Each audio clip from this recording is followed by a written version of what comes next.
Maaga pa lamang ay hindi na mapakali si Vilma dahil sa mismong araw na yon ay pupuntahan na naman siya ng kolektor upang singilin. Oh, ate! Ang aga-aga pero bakit hindi ka na naman mapakali ha? Ngayong araw na naman kasi maniningil ang pinagkakautangan ko. Naku, wala pa ako pambayad. Ay, nako. Uutang ka tapos hindi ka naman pala marunong magbayad. Uy, ate, may paparating na lalaki oh. Naku, sabihin mo wala na ako. Napakamot na lamang ng ulo si Nick dahil doon duman sa bintana ng bahay ang nakatatandang kapatid upang takbuhan ng kolektor ng lending. Dahil sa pagmamadali ni Vilma, nabangga niya ang matandang babae. Nakatalokbong ito ng belo at nagtama pa ang kanilang paningin. Lola, sorry po. Hindi ko po sinasadya. Nagmamadali po kasi ako eh. Baka malate na ho ako eh. Pagsisinungaling niya.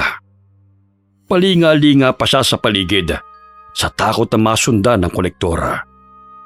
Ilang sandali pa inapadpad siya sa palengke at nagtago siya sa mga tindahan ng damit. Naku, lagot. Lagot ako kapag nakita niya ako. Wala pa akong pambayad. Nahila niya ang telang kulay itim na nakasabit sa hanger. Kaya't may ideyang pumasok sa kanyang isipan. Napangisi pa si Vilma nang maalala ang matandang babae. Tama. Gamit na magbaliw-baliwan sa pinagkakautangan. Oras na upang gayahin ko ang matanda. Tipong kinatatakutan at nilalayuan ng mga tao. Magiging mangkukulam na ako. Dumaan siya sa ukay-ukay at naghanap ng bestidang itim. Napapatawa pa siya habang kinakausap ang sarili. Ito, 20 lang ang mga damit. Pero may sasalba ko nito sa taong naghahanap sa akin. Dahil sa sulsol ng barkada, ay nagkaroon ng 80,000 na utang si Vilma. 20,000 lamang ang napunta sa kanya. Ngunit dahil nagtiwala siya ng lubusan sa mga ito, ginamit lamang ang kanyang pangalan at nagsialisan kagad ang mga ito. Ayun, tamang-tama may uling. Umaayon talaga sa akin ang panahon ngayon. Dahan-dahan siyang kumuha ng kapirasong uling at pinahid yun sa ilalim ng kanyang mga mata at pisngi. Nagulat pa siya sa kanyang itsura nang matapat siya sa tindahan ng salamin. Ay, aswang! Sus! Parang aatakihin pa ako sa puso sa itsura kong to ah. Effective tong pagdidisguise ko ah. Ayun, may arena. Parang maging kulay abutong buhok ko. Nang sa ganun, maging ganap na matanda na ako. Nagulat si Vilma na mabangga niyang matikas na lalaki. Nandilat ang kanyang mga mata nang tumingala dahil yun si Cairo, ang kolektor na tinatakasan niya. Malakas ang kabog ng kanyang dibdib sa takot na makilala siya dito, kaya't lumakad siya na animoy matanda. Naku, pasensya ka na, Lola. May hinahanap lang kasi ako eh. Napansin ko kasing dito siya sa palengke tumakbo. Ayos lang, iho. Sige, mauna na ako sa'yo. Palingon-lingon pa siya sa lalaki habang lumalakad palayo. Tila ba'y pinagpawisan siya ng malamig dahil sa kabang naramdaman. Nang makalagpas siya sa kinaroroonan ng lalaki, napasandal siya sa dingding at napasapo sa kanyang dibdib. Ay, buti na lang hindi niya ako nakilala.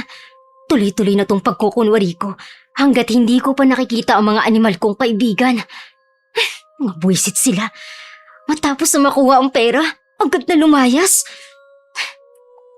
Palinga-lingang umalis si Vilma sa palengke. Nakatalukbong siya ng itim na tela at nangingitim sa uling ang kanyang mukha, lalo na ang palibot ng kanyang mga mata. Dahilan na matakot ang mga nakakasalubong niyang tao, ang iba'y binibigyan siya ng pera sa pag-aakalang nanlilimo siya. Uy, naka-50 na ako ah. Mula sa piso-piso na bigay ng mga tao. Aba, hindi pa rin pala ako mawawalan ng trabaho nito. Habang naglalakad sa gilid ng kalsada, napansin ni Vilma ang matandang babae na kanyang nakabanggaan. Nagtama ang kanilang paningin kaya't siya na ang umiwas ng tingin. Tumawid ito ng kalsada, ngunit hindi nito naiwasan ang kotse na matuling tumatakbo, kaya't nabangga siya ng sasakyan at tumilapon. Lola! Malakas nang sigaw dahil sa pagkabigla. May dumadaan ding ilang mga tao, kaya't nagsitakbuhan ng mga ito patungo sa kinaroroonan ng matanda.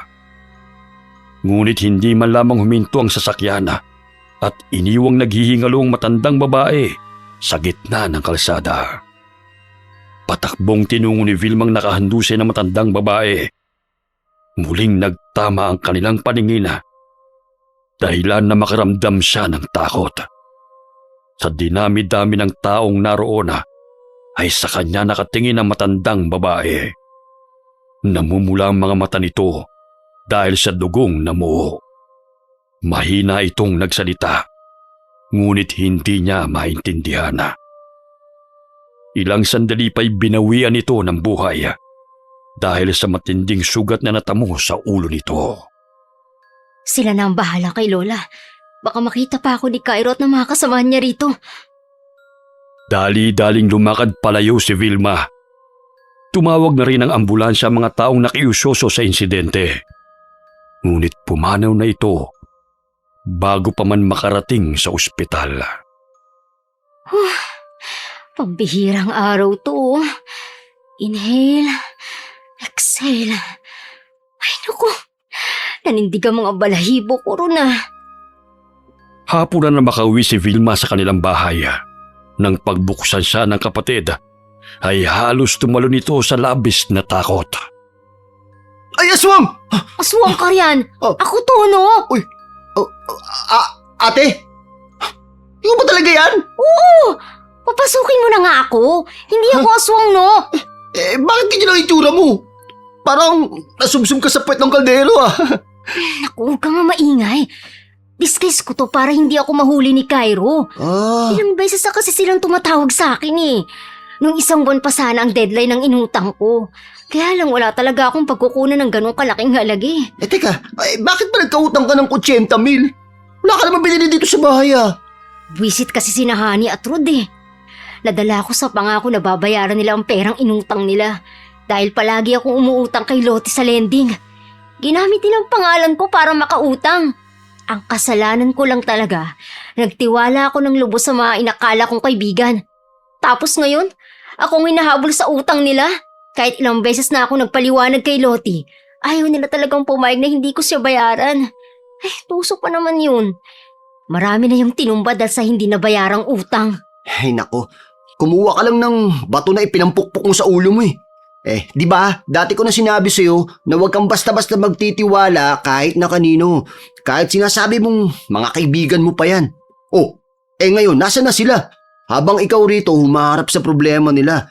Dahil ID mo at ikaw ang pumirma sa pinagkakautangan nyo. Laway lang ang ginamit nila Gusto ko na muna magpahinga. Basta kapag may naghanap sa akin, sabihin mo wala ako Oo na. Ano pa bang magagawa ako? Simula ng araw na yun, sa tuwing lumalabas ng bahay si Vilma, ay nagkukunwari siyang matandang babae. Ngunit madalas siyang kinatatakutan ng mga kabataan dahil napagkakaamalan siyang mangkukulam.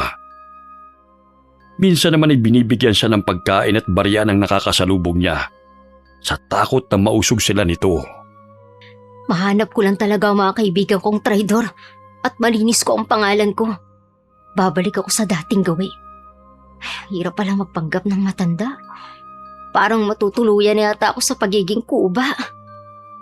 Napadaan siya sa kalsada kung saan nasagasaan ang matandang babae. Tila ba'y nakaramdam siya ng pagkahilo at nanumbalik sa kanyang balintataw ang mukha ng matanda bago ito namatay. Sa tuwing ipinipikit niya ang kanyang mga mata, ay sumasagi sa kanyang isipan ang isa pang mukha ng babae na hindi naman niya kakilala. Maging ang malaking peklat sa dibdib ng isang lalaki at tattoo sa likod ng isa pang lalaki ay sumasagi sa kanyang balintataw. Ano kaya nangyayari sa akin?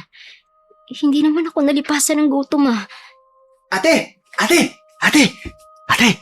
Nasa daan ng kolektor na madalas naghahanap sa'yo. Lumayo ka nga sa akin. Baka makilala pa nila ako. Pinilig-pilig ni Vilma ang ulo at lumayo sa kapatid. Umaalis siya ng bahay upang hanapin din ang mga kaibigan na nanloko sa kanya. Dahil hindi habang buhay magtatago siya sa mga taong pinagkakautangan nila. Maging sinig. Maaari nilang saktan kapag nagalit sila. Ay, naku. Ano na ba ang next plan? Kawawa naman ang kapatid ko. Masisira ang buhay niya dahil sa katangahan ko. Ay. Natuunang pansin ni Vilma sa braso ng lalaking kasama ni Cairo. Naniningil din ito sa tindera sa palengke. Muling nanumbalik sa alaala ni Vilma ang marka na bigla na lamang sumasagi sa kanyang isipan. Nagtago siya sa malaking poste at sinapo ang kanyang dibdib. Anong nangyayari? Bakit bigla na lang lumakas ang kabog ng dibdib ko? Nanginginig din ang kanyang mga kamay at tumutulo ang mga luha na hindi niya maipaliwanag.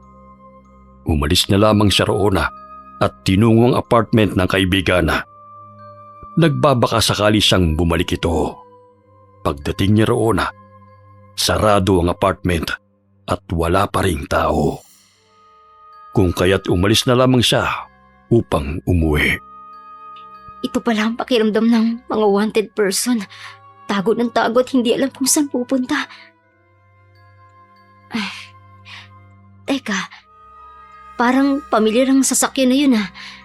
Yun ang kotse na bumangga sa matandang babae. Tsaka ang plate number na magkasunod na tanging naalala ko. Naaninaw niya na pumasok doon si Lottie, ang babaeng kanyang pinagkakautangan.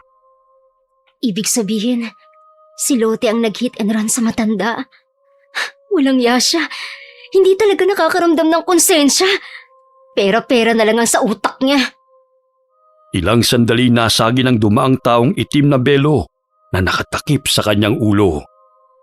Kaya't nahulog yun dahilan na makilala siya ni Lottie. Di kalayo na nakatayo sa kanyang kinaroroonan. Vilma? Aba, nagkukunwari ka pang hayop ka, ha? Cairo, ayun si Vilma, habulin niyo siya! Mamaya makatakas na naman! Tarantang tumakbo si Vilma palayo sa pinagkakautangan.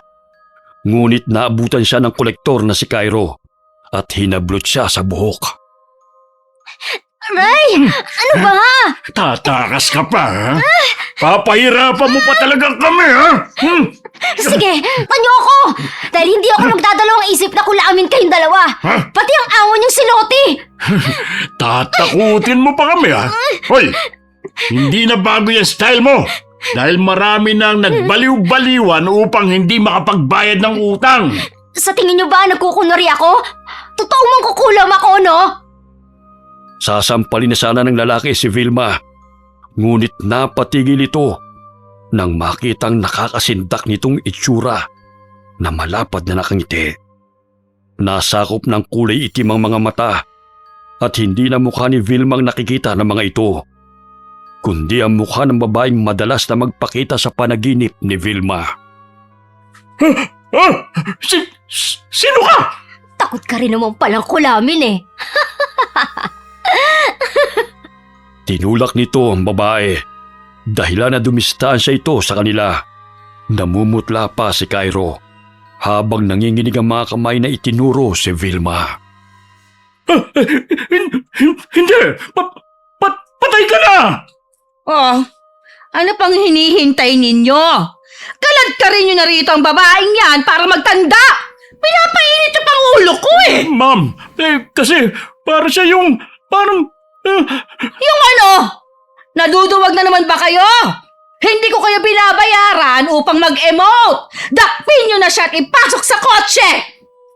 Itinulak ni Vilma ang lalaki na muling humawak sa kanya. Kumari pa siya ng takbo papasok ng palengke. Ilang sandali nakasalubong niya ang kanyang kapatid. Oh, Ate, ano nangyayari sa'yo? No, Nick, umalis na tayo rito. Hinahabol ako ng mga tauhan ni Loti. Tiyak pati ikaw dadamay nun. Pero ate, sandali lang. Hindi ko pa nasasara yung pwesto natin eh. Paano yung mga paninda nating gulay? Iwan na lang muna natin kay Chang. Siya nang bahala. Kilala ko si Loti. Baka magalit yun. Ikaw kasi, hindi mo na nag-iisip bago magdesisyon eh. Kaya pati ako nadadamay sa'yo eh. Ngayon pa ba tayo magbabangayan, ha? Nandito na to eh. Kaya umalis na tayo rito. Silang magkapatid na lamang ang magkasama. Buhat na magkaroon ng kanya-kanyang pamilya ang kanilang mga magulang. Kaya't gano'n na lamang ang pag-aalala nila sa isa't isa. Patago silang lumabas ng palengke. Kahit nalabag man sa damdamin ni Nick na sumama sa kapatid, wala na rin siyang nagawa. Dahil natatakot si Vilma na pati siya idamay ng pinagkakautangan nito. Pasensya ka na, Nick. Ayoko lang din na pagbuntungan ka ng galit nila sa akin eh. Hindi na ba gumagana yung pagiging mangkukulam mo? Nakilala kasi ako ni Loti. Nakakainis. Ilang sandali nagulat sila nang biglang may humila sa kanilang dalawa. Kinaladkad sila palabas ng palengke at sapilitang isinakay ng kotse. Ano ba? Bitawan niyo nga kami! Pakiusap mo yung dami si Nick. Wala naman siyang kasalanan eh. Dahil sa katigasan ng ulo mo, idadamay ko talaga tong kapatid mo. Bayaran mo na kasi ang utang mo. Dahil kung ayaw mong masaktan ng kapatid mo. Wala nga akong pambabayad sa'yo na 80,000. Ilang beses ko bang sinabi sa'yo na niloko din ako ni Narod at Honey? Anong 80,000? 300,000 ang hiniram nila. Matapos na makuha ninyong 80,000, nagpadagdag pa sila kinabukasan. Sinabi nila na sa'yo nila ibibigay ang perang ibabayad nila sa akin dahil yun daw ang pinag-usapan ninyo. Ano? Wala naman akong alam dyan, Loti. Tinatawagan ko sila, pero nakatanggap lamang ako ng text message na nakabayad na raw sila sa'yo. Hindi. Wala akong natanggap ni isang sentimo mula sa kanila. Business is business, Vilma. Alam mo naman ang patakaran ko noon pa, di ba? Mabait ako sa mga taong marunong magbayad, ngunit ayokong ginugulangan ako. Dinala sila ni Loti sa lumang gusali. Kagaya ng ibang tao na hindi marunong sumunod sa kanilang pinag-usapan. Aray! Teka lang! Bitawan niyo ako! Wala naman akong kasalanan sa inyo ah! Hoy! Hinay-hinay naman sa paghila sa kapatid ko. Marunong naman siya maglakad na mag-isa eh. Pinasok sila ng dalawang lalaki sa lumang silid. May mga pulang likido pang tumutulo sa pader. Masangsang din ang amoy, kaya't napatakip ng ilong ang dalawa. Magkukunwari ka pa talaga na isa kang mangkukulam, ha? Nadali mo ako ron, ah! Makalabas lang ako rito. Ipapakulam ko talaga kayo. Yun ay kung makakalabas pa kayo rito. Pumasok si Loti sa lumang silid na may bit-bit na kadena. Yun ang ginagamit nito sa panghampas sa taong kanyang pinahihirapan. Vilma, sinagad mo kasi ang pasensya ko eh. Ayokong tularan ka pa ng iba. Hinampas nito si Vilma, ngunit nakailag ang dalaga. Kaya't napatingin ito kay Nick. Hoy! Huwag mong saktan ang kapatid ko! Dahil wala siyang utang sa'yo! Ako na lang ang pahirapan mo! O sige, madali naman akong kausap. Hinampas nito si Vilma dahil natamaan ito sa paa. Tumatawa pa ito habang sinasaktan ng dalaga. Aray, Loti! Magkaibigan naman tayo nun ah! Huwag mo namang idaan sa dahas ang paniningil mo! Ngunit hindi pa rin nakinig ang babae sa kanya at inulit-ulit pa nito ang paghampas gamit ang kadena. Halos mawala ng malay si Vilma nang dumapo ang bakal sa kanyang likod. Dumilim ang kanyang paningin habang naaninaw ang humahalakhak na babae. Tama na po, pakiusap. Hindi naman si ate ang may kasalanan eh. Kundi sina Honey at Rod. Sila ang hanapin niyo at pagbayarin. Biktima lang din ang ate ko. Hahampasin pa sana ni Loti si Nick, Ngunit biglang sinangga ni Vilma ang kadena at hinila yun mula sa babae. Naghilahan sila at nagkasubukan ng lakas. Nakayuko lamang si Vilma, ngunit ramdam ang galit niya. Ilang beses ko nang sinabi sa inyo na huwag niyo siyang saktan. Tumingala si Vilma at dahan-dahang tumayo. Nanginginid ang pulang likido sa kanyang noo. Ngunit tila hindi man lamang ito nakakaramdam ng sakit. Bahagyang napatras si Lottie nang maninig na sinakop ng kulay itim ang buong mata ni Vilma. Nakakasindak ang itsura nito at ang mga ngipin ay nangingitim din. Anong nangyayari sa'yo? Nagkukunwari ka lang naman kukulam, kaya hindi mo ako matatakot. Hindi naman kita tinatakot, kundi gusto kitang pahirapan. Kagaya ng pagpapahirap mo sa akin noon.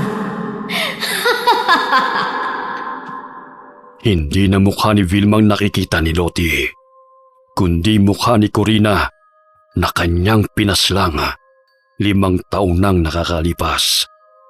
Dahil si Corina ang unang minahal ni Mike na kanyang asawa. Ngunit dahil sa hindi siya pinapansin noon ng lalaki, gumawa siya ng paraan upang mawala sa kanyang landas si Corina. Nabitiwan ni Lottie ang kadena nang makitang papalit-palit na itsura ng babae sa kanyang paningin. Minsan ay nagiging matandang babae na sinagasaan niya. Ilang sandali magiging mukha na naman ni Corina. Cairo! Dispatchahin mo na nga ang magkapatid na to! Ano pang hinihintay ninyo? Parang sinapian na siya ng masamang espiritu! Nadagdagan ng takot ni Lottie nang matalim siyang tinitigan ni Vilma. Nakangisi pa ito ng nakakaloko at nanlilisik pa ang mga mata. Nagsalita pa ito sa katauhan ni Corina dahilan na madagdagan ng takot ng babae. Lingid sa kaalaman ni Lottie na si Corina ay anak ng isang mangkukulam. Ang matandang babae na kanyang nasagasaan ay ang ina nito. Ngunit may kakayahan ng kaluluwa nitong lumipat sa ibang katawan. Lalo na't bago ito namatay, ay umusal ito ng orasyon. At nagkataon na si Vilma ang kanyang napiling saniban. Hindi na nagkukunwaring mangkukulam si ate. Kundi nagkatotoo na nakakatakot ang itsura niya. Do'y naging malinaw na ang lahat. Na si Cairo ang taong may malaking peklat sa dibdib at ang kasama nitong si Oma ng may tattoo sa braso. Bago nila pinaslang si Corina, ay sinira pa ng mga ito ang pagkababae nito. Sinabi ko na sa inyo na babalikan ko kayo. Katawan ko lang ang binaon nyo sa lupa. Hindi ang aking kaluluwa. Baliw! Kung ano-anong pinagsasabi mo! Baliw na akong baliw. Nakalimutan nyo na ba na 5th anibersaryo ng pagpaslang nyo sa akin ngayon? Pwes, kayo naman ang magmamakaawa. Lumakas ang puwersa ng mag-inang mangkukulam dahil kapwa sila sumanib sa katawan ni Vilma. Tila bakal na hindi nakakaramdam ng sakit ang dalaga sa malakas na puwersa ng mga lalaki. Sa tuwing tinatamaan siya ng tadyak at suntok ng mga ito, napalingon siya kay Lottie nang kalabitin ito ang gatilyo ng barel. Ngunit tila inihip ng hangin ng bala at tumama yun sa pader. Kailangan ko makaalis dito. Buisit! Anong klaseng tao yung si Vilma? Hindi siya normal! Ma'am Lottie, huwag niyo kaming iwan dito! Nagpatuloy sa pagtakbo si Lottie at iniwan ang mga tauhan. Ngunit bago pa man siya makapasok ng kotse, ay naroon na si Vilma sa kanyang likuran. Ganun na lamang ang takot ng babae dahil tumatayo na ang buhok nito at nangingitim ang mga mata. Naaninig din ito ang mukha ni Corina at ng matandang babae sa katauhan ni Vilma. Si Sige na! Hindi na kita sisingilin sa utang mo! Quits na tayo! Basta, hayaan mo na ako makaalis rito! Ang utang na pera ay kayang bayaran. Ngunit ang buhay na kinuha mo hindi. Kala mo ba'y madudugtungan ng salapi ang buhay mo ngayon? Hoy, Vilma! Pabor na nga sa'yo to eh! Hayaan mo na ako umalis rito! Burado na ang lahat ng utang mo! Ngunit malapad lamang na nakangisi si Vilma sa kanya. Tumutulo pa ang itim na likido sa bunganga nito, dahilan na matumba sa damuhan si Lottie dahil sa takot. Nabitiwan nito ang susi ng kotse, kaya't kinapa niya ito sa lupa. Marunong ka rin palang gumapang sa lupa. Sa taas ng tingin mo sa iyong sarili, akala ko'y ayaw mo nang madumihan. Gayong kasing dominang ka na ng ugali mo. Alam ba ni Mike na ikaw ang dahilan kung bakit kami nagkahiwalay? Karina! Patawarin mo ako! Nadala lang ako ng labis sa pagmamahal ko sa kanya. Naiinggit ako sa'yo dahil ikaw lang palagi ang nakikita niya. Kaya itinuring niyo akong hayop? Nilapastangan ng mga tauhan mo ang aking pagkababae. At ipalalasap ko sa iyong hirap na pinagdaanan ko. Iwinasiwas ni Vilma ang kanyang kamay, kaya't malakas na tumilapon si Lottie sa pader. Dahilan na mamilipit ito sa sakit. Nadidinig din ito ang pagmamakaawa ng kanyang mga tauhan. Kaya't nagtataka siya kung paano nagagawa ni Vilma na doblehin ang katawan nito. Pakiusap! Tigilan mo na to! Ang sakit na ng katawan ko, Aray! Hindi pa nga kita inaano eh. Nasasaktan ka na kaagad. Kusang pumipilipit ang katawan ni Cairo. Napakalakas ng kapangyarihan ng mangkukulam na sumanib sa katawan ni ate. Ang astig! Isang kumpas lang niya. Tumitilapo na sila kaagad. Tama na. Ang sakit na ng braso ko.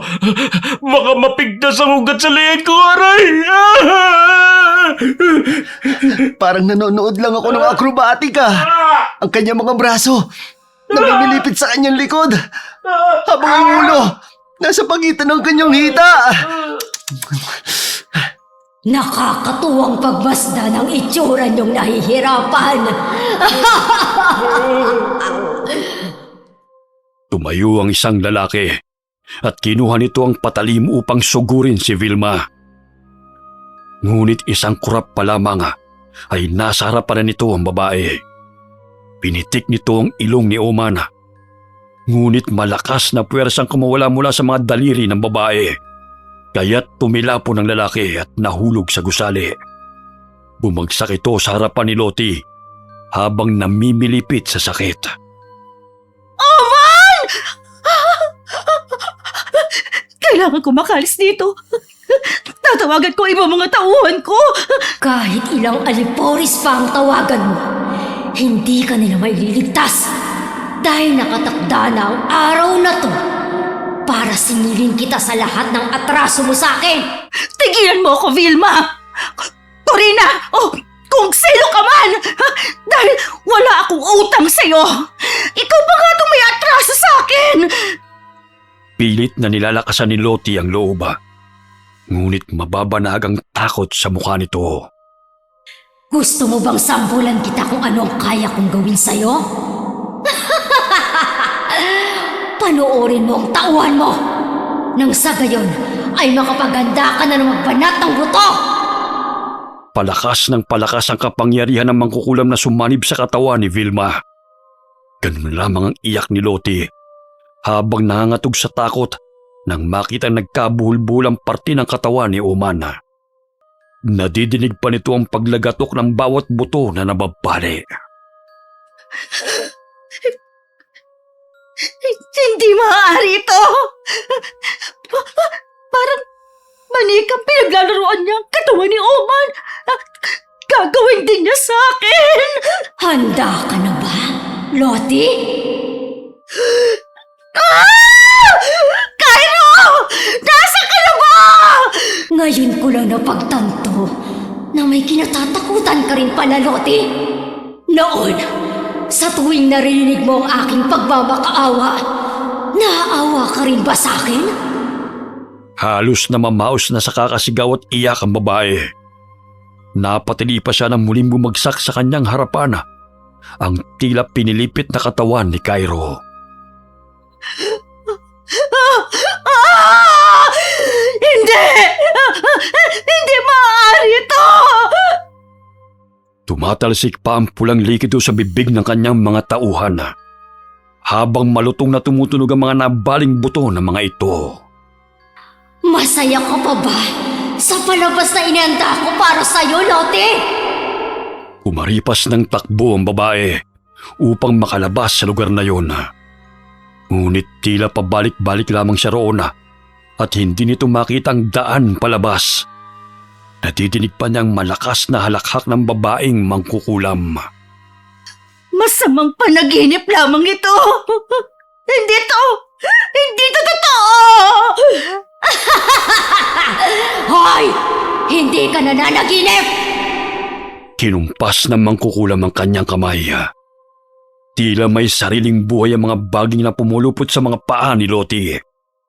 Pinitin siya ng patiwarek, kaya't nagsilaglaga ng mga perang papel sa lupa. Pakawalan mo ako! Ano ba? Tingin mo, mamahalin ka ni Mike kung nalaman niya noon na kampon ka ng kadiliman. Iiwanan ka pa rin niya. Ngayon, utusan mo ang pera mo na iligtas ka! Ang dami oh! Pero katulad ng sinabi ko noon, walang kwenta yan kung sisingilin ka na ni kamatayan! Baliw ka! Baliw!